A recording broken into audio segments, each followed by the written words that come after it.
What's going on, family? We are the Justice Family. For y'all that know us and y'all that don't know us, I go by the name T. And I'm Jackie. And today we got another good one for you. What we talking about, Jack? The real cost of being a landlord that nobody seems to want to talk about. Right, because you know what they talk about? They talk about the basic stuff, like, okay, I got an HOA, Just my how much taxes, my property costs and my all this other mortgage stuff. insurance, my interest, the basics. But we gonna do it different like we always do. So this video is going to be broken down into 3 parts. We're going to touch on financial costs, time costs, and the emotional cost that comes along with being a landlord. Hold on, which one would you say is the worst, though? I don't know, because I am emotionally, I am still recovering from what has happened to us. Yeah, I want to know what y'all got. Which one of these topics are the worst? Before we go ahead and put it right now in the comments. Before you even start the video. Which one is the worst? Yep. Because Yep. yeah. And also, we just want to preface that we are not going to talk about how much the mortgage is, how much the HOA is, how much any of those costs. Everything else besides that.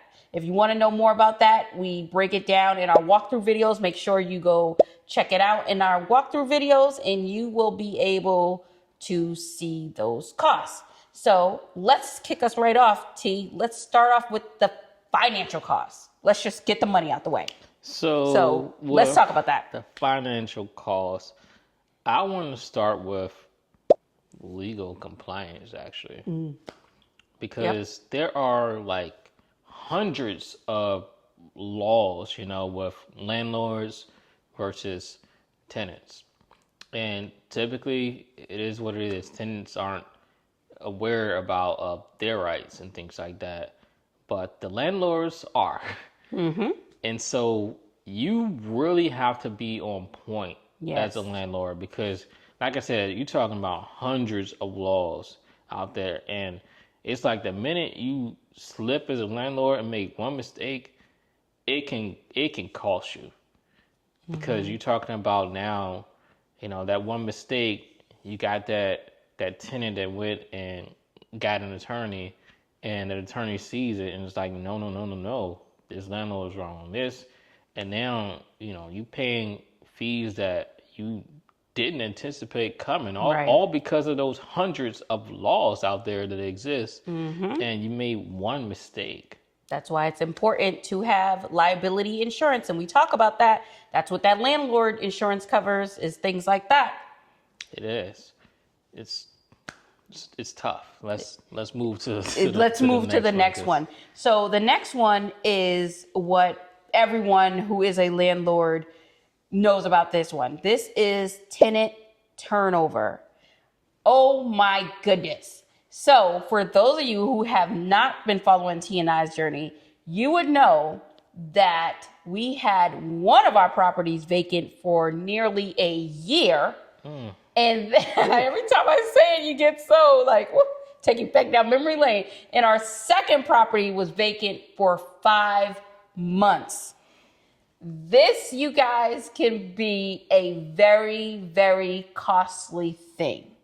And in order to figure out what that number is, just take your rent or your mortgage, times it by the number of months that it has been vacant for, and that is what your cost is. So with that being said, you will definitely need to save up for situations like that. It's not every day that a tenant could just, one leaves, the next one comes, and one leaves, the next one comes.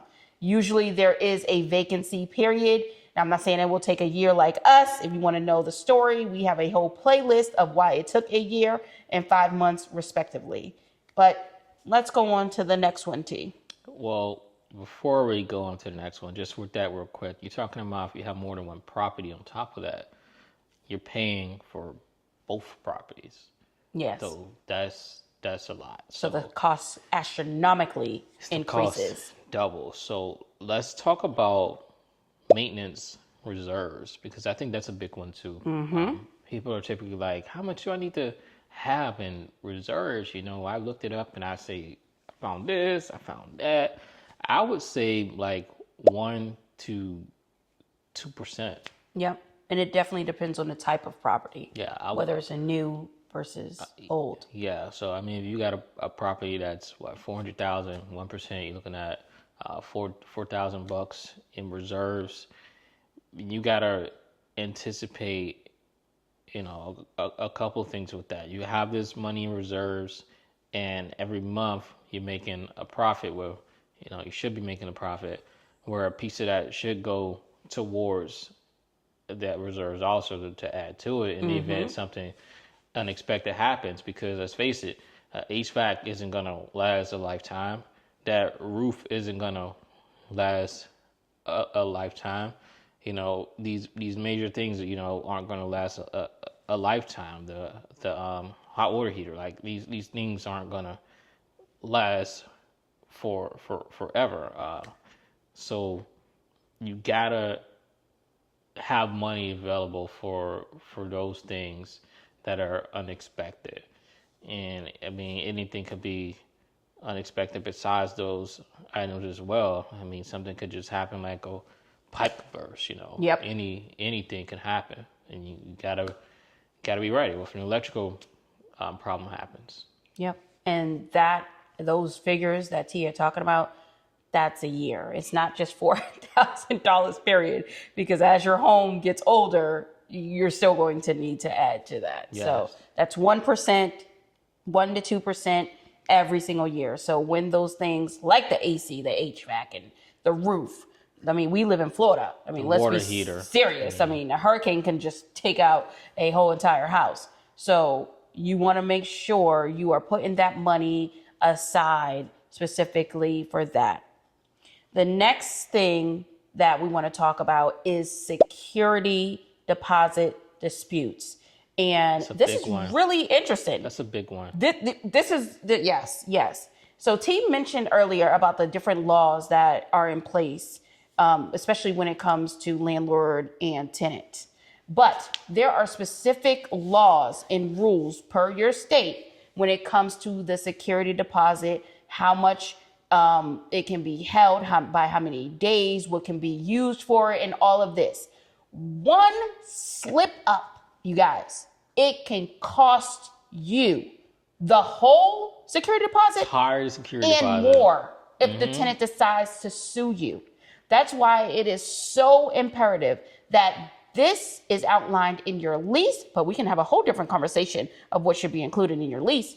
And you have to know those dates. We just went through this with one of our last tenants, the one that was actually in this property you see behind us, because this was a situation that could have gotten real ugly really quick. And if you want to know more about that story, just let us know down in the description, and we will tell you how this could have turned into a situation that was totally unfavorable to us as landlords.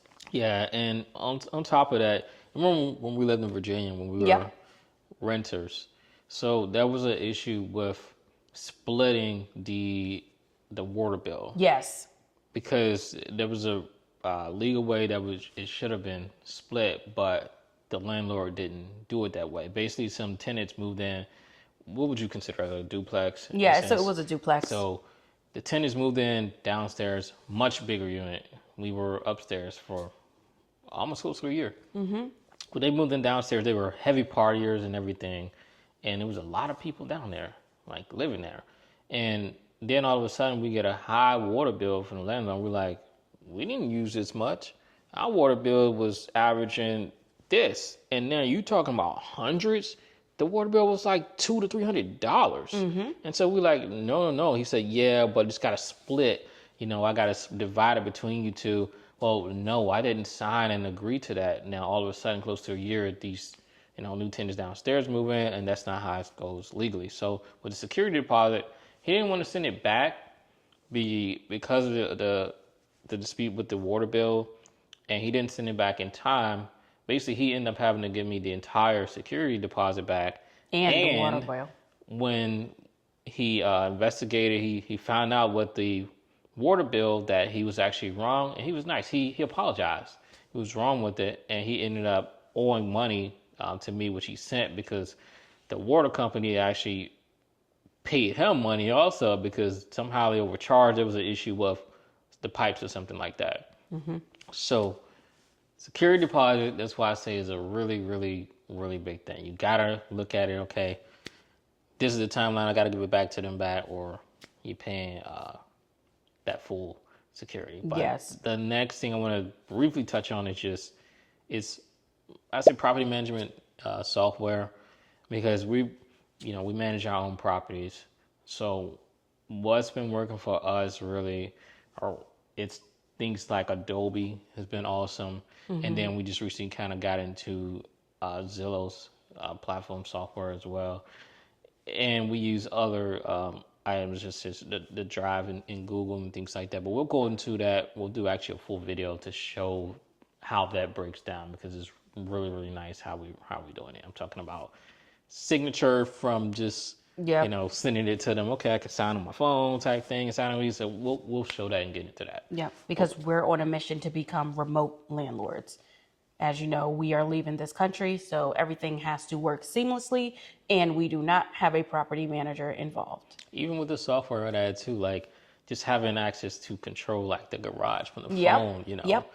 It's real slick how we have it set up. So keys. Exactly. We're gonna go into it. I mean, that could be a whole video by itself. Let's do something like that. The next thing is the background checks and the screenings. Now, depending on how you have it set up, and like T was mentioning, whatever platform you're using, that could be a cost to the landlord. Now, to us, it's not a cost because we use Zillow as our platform of choice, and the tenant actually is the one that pays for that.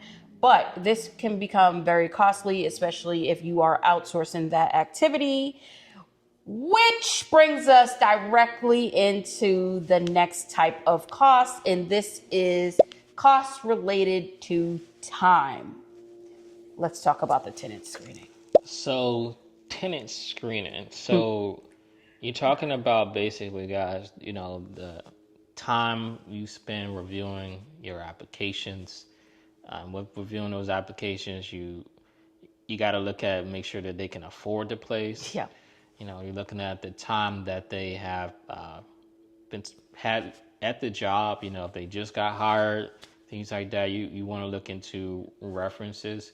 But now with references, it's like they be scamming. Yeah, it's kind of iffy with references at times. So you got to really do your due diligence on references and make sure that that's not that cousin, that you call. You got that cousin, that best friend that's claiming that they the manager at a certain place.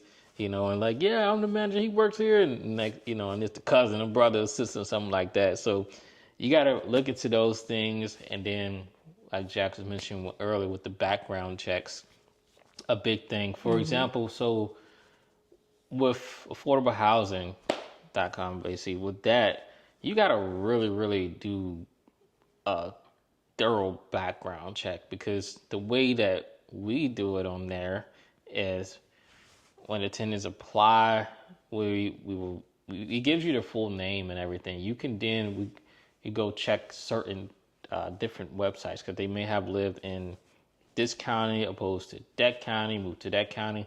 So we'll pull up different county websites and do our due diligence by searching their records right there to see if they had any recent evictions. And I can tell you, these people, they move all around a different county. It takes a lot of time, but it's worth it, because you want to make sure that, you're not getting to somebody in there that literally just got an eviction like a couple months ago, and need somewhere to go, because now they're running out of time. They're getting forced out.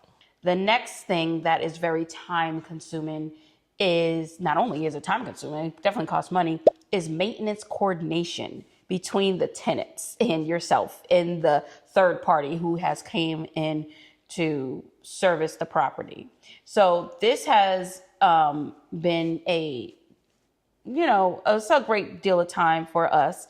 And this is why we are totally transitioning over to being a fully remote landlord. Sometimes tenants are unable to make it to those appointments, and you as a landlord or whoever you have representing has to be in place, because sometimes they will not come in at all.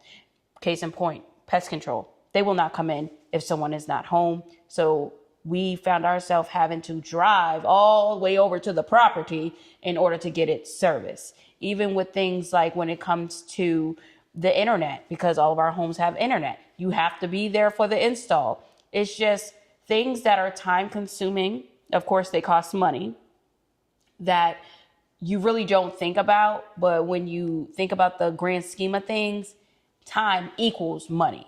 So that's another one. Yeah, and then even with that, because you're talking about the maintenance, what about connecting the maintenance with like those late night emergency calls? Exactly. What if the pipes burst, like I said earlier? Or what if there's an emergency to whereas, the cops are involved and you have to get out there because it's your property? Yep, that happened to us too. Yeah, those late night emergency calls can happen. So you gotta, prepare yourself mentally for those also, because you never know.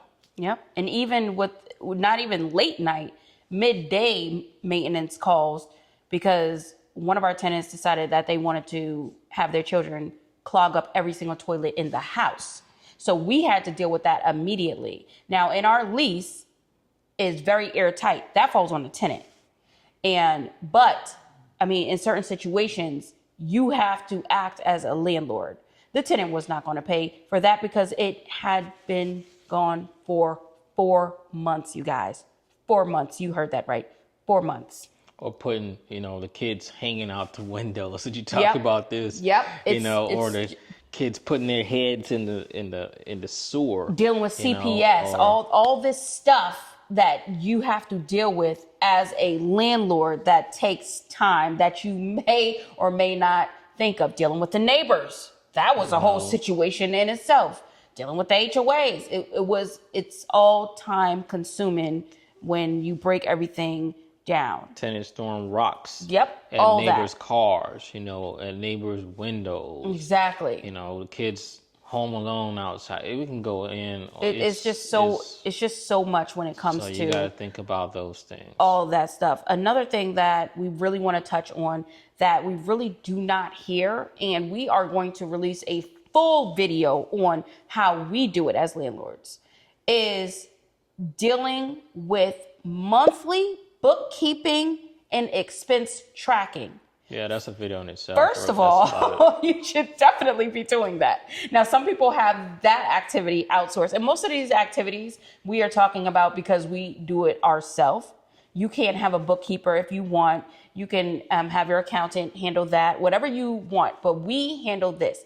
This is a major activity that needs to happen every single month. And actually, it needs to be happening throughout the month. Every time you drive to the tenant's home, you need to be tracking that inside of QuickBooks. You download the app, it automatically tracks, is this related to your business? Is this related to, is it personal? You track that. So there are different ways we do this. And as he mentioned, we will mention that in a whole separate video. But this is one of the things that are very time consuming when it comes to being a landlord.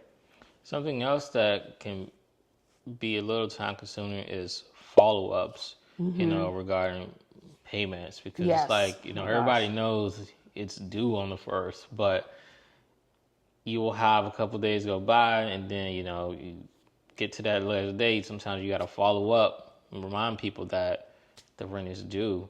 And I also want to add to this is the lease renewals. But with the follow-ups, we have an electronic way that is automatically set.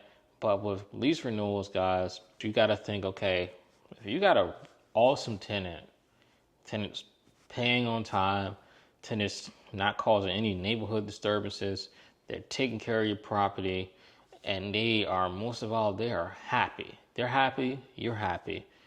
Are you going to increase the rent? And this is something that tenants don't understand. Every year, your taxes are going up as a landlord.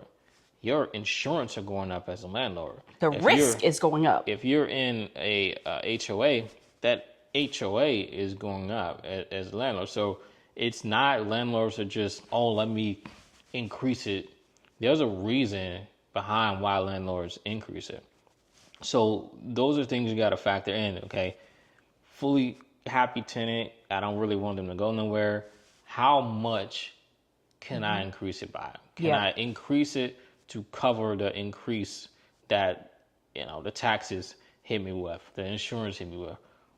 Am I going to increase it to meet it in the middle? Or in some cases, which doesn't happen often, sometimes people don't increase it at all. And they'll just eat that cost, But also with that, I mean, what are you going to do to keep the tenant happy if you do increase it and go beyond what the increase was for your taxes and insurance to have, that cushion there? Yep. Because then you're going to go right back to the other financial costs, and that's tenancy, turnover, and all of that. Another cost that is related to time is property inspections and walkthroughs. And you heard us keep mentioning that we do all of this ourselves. We do not have a property manager doing this for us because that is our choice.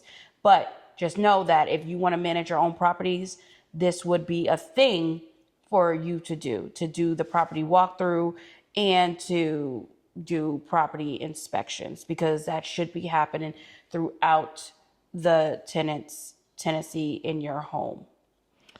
Right. I just got to give this shout out because so the house that was damaged, you guys, we wanted to paint the front door. Jackson's like, let's paint the front door. Last minute type of thing. And you guys know it's brand new appliances in there. And then we also got brand new washer and dryer in there because, of course, the previous tenant took that too. So when we went there, you guys, we were like, wow. Like, that house looks good.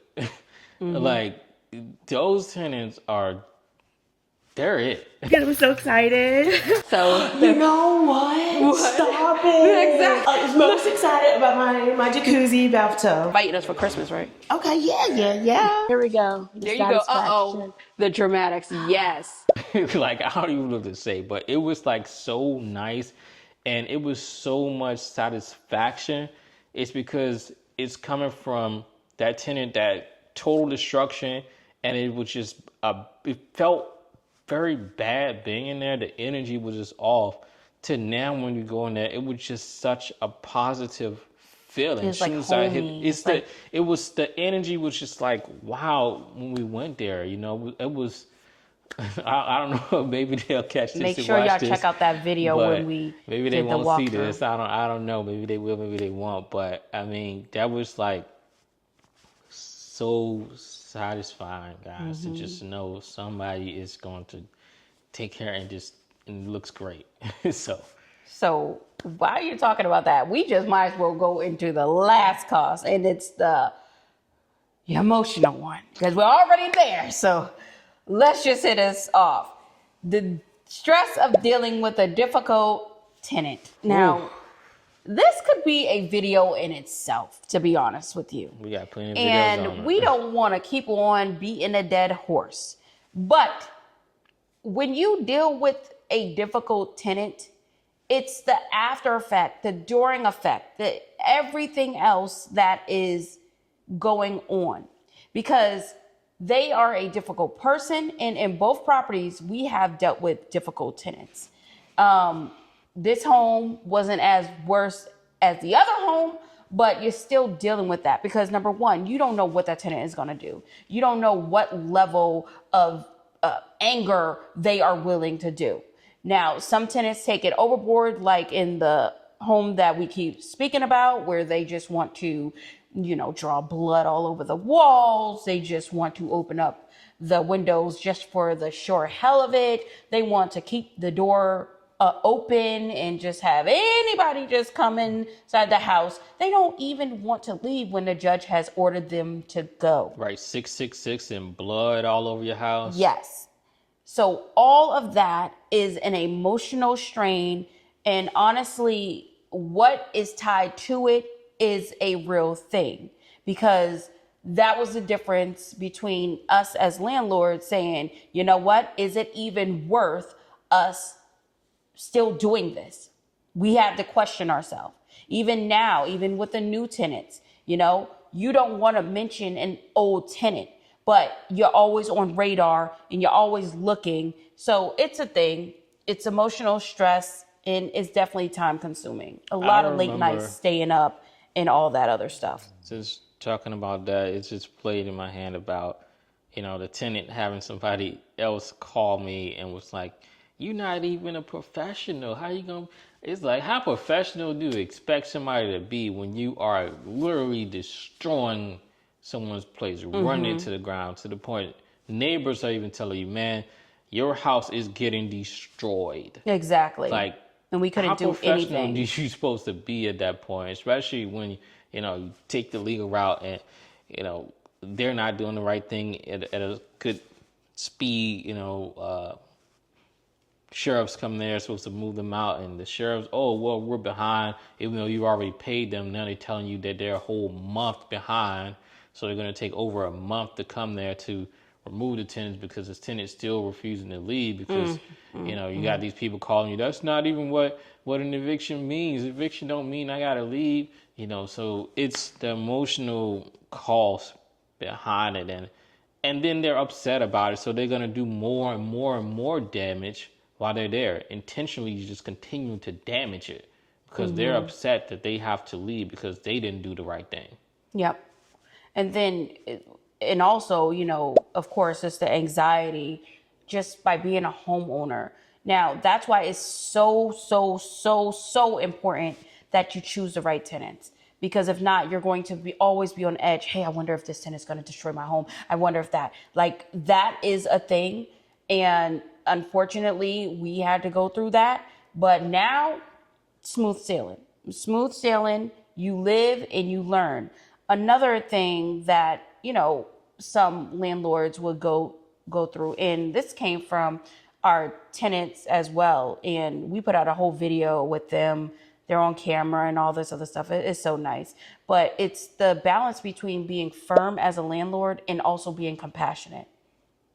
It takes an emotional toll on you because, you know, people go through things. But at the end of the day, this is still a business. So we have to make sure that we don't straddle that line. Number one, this is what it is. Like, understand we are the landlord, but understand we are human as well. And we do understand circumstances. So that's another cost. It's called emotional cost that it will take you when you are a landlord. Yeah, I mean, with that, because it's like the minute paperwork is signed, it's like a complete switch that people do. You know, the personalities change. I've seen personalities change on both ends. You know, all of a sudden, certain tenants they get in, and then they were acting a certain way, like we experienced with the house that got damaged. You know, that person was literally crying, like in tears, real physical tears, because they were so happy to have that opportunity to get that place and do something better for their kids. And then on the other side, I've seen it where people, you know, they would sign that lease, and then all of a sudden, that landlord becomes a tyrant. Yes. I'm talking about spying on you. Yes. Spying on you. Happened to us. We put out a video. We'll link it down below. I don't think we put out we did. that video. We talked with the son coming to the house. Oh, we never put out that one, but we didn't put that video out. We put out the one about the spying. We never talked about that. That was a spying situation too when the son was down the street. Yes, so we didn't put out that one. That's a whole other thing. So those situations happen. It's crazy how things are. Like I said, it happens on both ends. Yeah, it's because landlords don't want to let go. And that's another thing.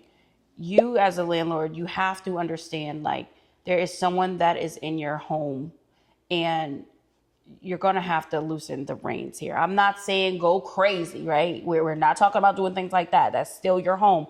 But you have to make sure that the tenant enjoys their life, liberty, and a pursuit of happiness. You have to. You cannot be that tyrant landlord that T is talking about. It's not a thing.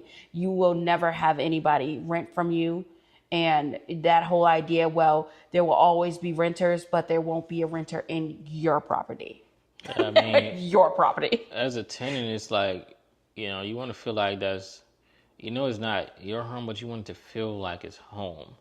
Like you got to look at it that way. You don't want to have a tenant feeling like they just a visitor. Yeah. Basically. And that's simple things, and it's the simplest things, like hanging up a TV, being able to put pictures on the wall. I mean, it's their home. And it was crazy because the tenants that we have now, they asked that question because they're our subscribers too. They said, wait a minute, we can't put the TVs on the wall? Like, no, what are you talking about? They got it so nice in there. Like, of course you can put TVs on the wall. It's all about making sure that it's put up correctly. That's all that we're trying to do. We want to eliminate that whole, because sometimes people put it up in things that are not on the studs, and then it comes down, your whole wall comes down. So we're just trying to eliminate all that. And if they want a TV put up, just say, I want a TV put up. I mean, that's as simple as it is, right? We don't have to go through this whole big old situation and do exactly what happened in this home with that tenant. Yeah, make it homey, put some decorations out. Exactly, put some decorations. It's your home. Make it nice. Exactly. So this brings us to the end of all of the costs that goes along with being a landlord. Now, we want to know, let us know in a description. Let us know. Oh my goodness. They can't do that, Jay. Not the description. We ain't giving nobody access to update our description and edit that. Let us know down there in the comments below. Wow. Let us know what else are costs that we have not thought about. Let us know about the costs that you agree with. Let us know about some that you do not agree with. Let's just start a conversation down below. T, you got anything before you close us out? No, like I said, they can't edit the description. I know y'all family and all that, but we can't give that access up. Oh my goodness. We got to keep that to ourselves right there. So, oh my goodness. Other than that, hey, y'all know what it is. Like, share, comment below. And hype up our videos. If it's still available, because it seemed like they kind of took it away. Well, YouTube took it away. Well, if you still have access to hype up our videos, make sure you hype up our videos to bring us to the top. Yep. Other than that, hey, we'll catch you later. So. Yep. Peace out, y'all. See ya.